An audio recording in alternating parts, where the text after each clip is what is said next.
policing the police every single day. On the background of the moon as we are approaching the landing site. Ce qui prend automatiquement un victim to achievement of getting to where we got is really tremendous. I think we can be proud.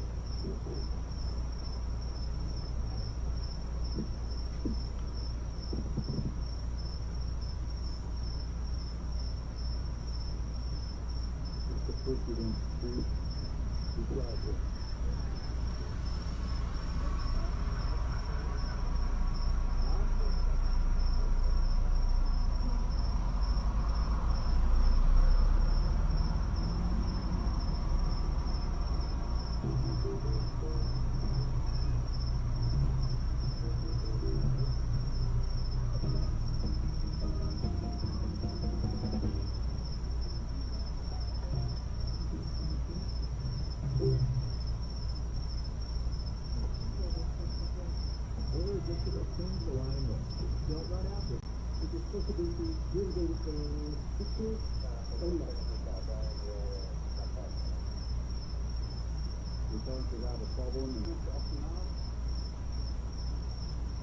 Well, we didn't make it, but we definitely tried. And I think that the achievement of getting to where we got is really tremendous. I think we can be proud.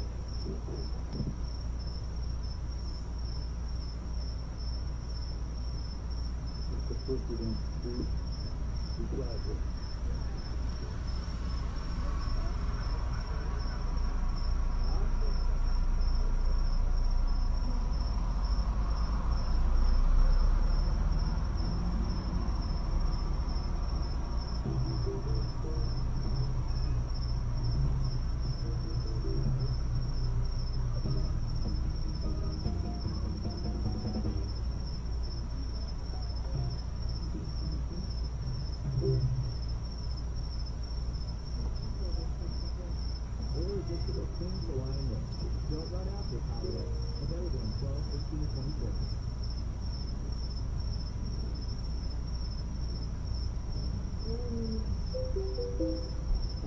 The big story this morning, police are getting arrested now at the door.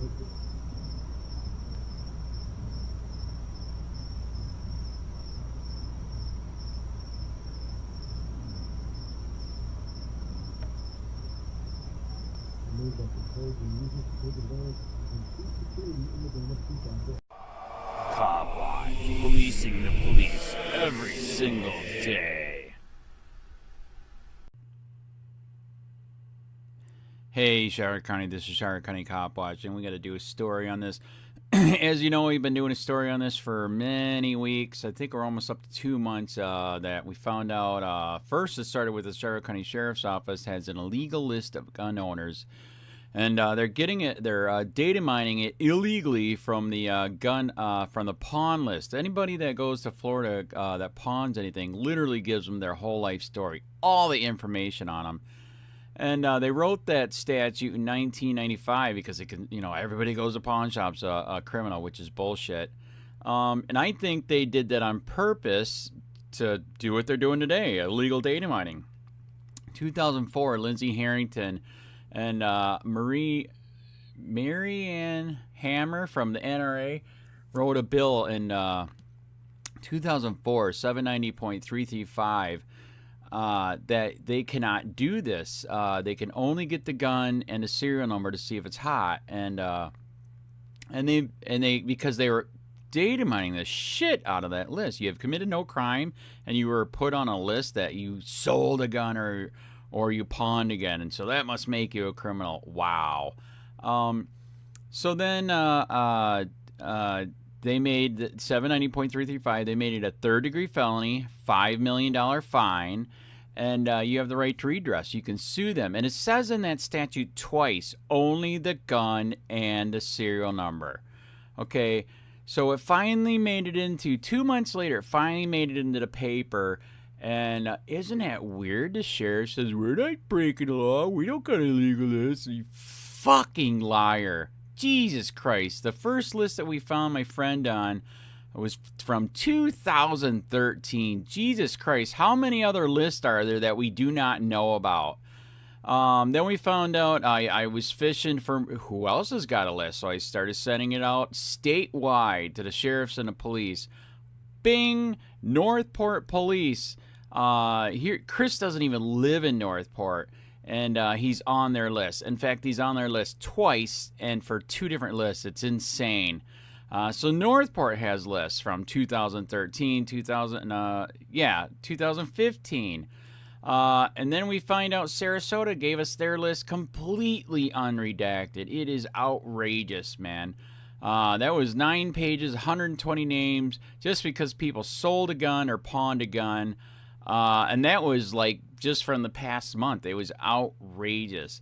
Then it just got worse. Northport Police just sent us an illegal list that the FDLE is putting out, non-approval list. If you go to buy a gun and they say no, it could be for something really fucking stupid, but they don't care. They won't let you buy a gun, and they put you on the list. And then even worse, share it nationwide. ICE, ATF, Homeland Security. It is outrageous. And the accusations on there are outrageous. I mean, it's bad. So anyways, they asked the Stark County Sheriff, did you do it? We didn't do it. We didn't do anything wrong. Liar. They didn't put Northport in here, which is bullshit. They are completely involved in this. Sarasota Sheriff, we didn't do anything wrong. We don't keep believing. Fucking liars. Yes, you fucking do. In fact, Sarasota threatened me with criminal action. Jesus Christ. But here's the good part. At least they finally put out the list. I'm going to do a screen read here in a second. Article is not bad, pretty much dead on, except for the screw up where they said that the Sarasota Sheriff redacted the last name. That is not true. That list was completely unredacted. But here it is. It finally made it into the news. Into the press, and we'll see where it goes. But they're just blatantly lying. We didn't do anything wrong. Just like they tell you when you court, you should have known the law. Well, how the hell? So same thing to them. But here's another thing to think of. How the hell are you supposed to know everything when local, state, and federal, there's so many laws in the books that everybody's committing 3 felonies a day.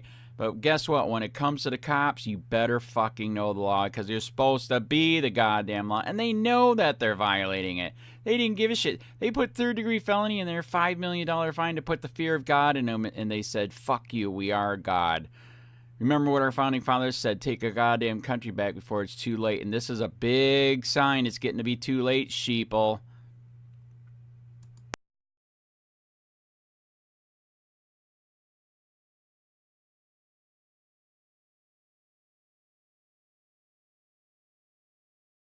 Charlotte County Sheriff Bill Prummell is flat-out liar. We've already been informed from a inside source every knows about the illegal list of gun owners. And they've been getting it forever. Is CCSO keeping an illegal list of gun owners? Pawn shop records raise questions, agency denies wrongdoing. By Ann Easker. Staff writer. When Chris Pretzer had his friend Andrew Sheets, founder of the Charlotte County Copwatch YouTube account, run his name through a record request with the Charlotte County Sheriff's Office, he was surprised to get back an email containing a list of pawn shop transactions from 2013. I pawned one rifle back in 2013, he said. I needed a little extra cash. I pawned it, then got it back. So why do they still have my name? The email bearing subject line, current gun pawn list, was forwarded from a supervisor to several officers with the message, check out these names and see if, there, are familiar like suspects in cases from your stolen gun cases or if you think they are convicted felons. If so, let me know and we can work a case on them for an arrest. One officer responded, did you notice that there is a SH load of ladies pawning these firearms? I would bet by looking at the type of firearms that the real person who had them were felons. The list, which is redacted from the email in the records request, is about 5 pages long. Pretzer and Jacksonville-based attorney Eric Friday, who is lead counsel for Florida Carry Incorporated, believe the list may be a violation of Florida Statute 790.335, which prohibits law enforcement from keeping a list of gun owners.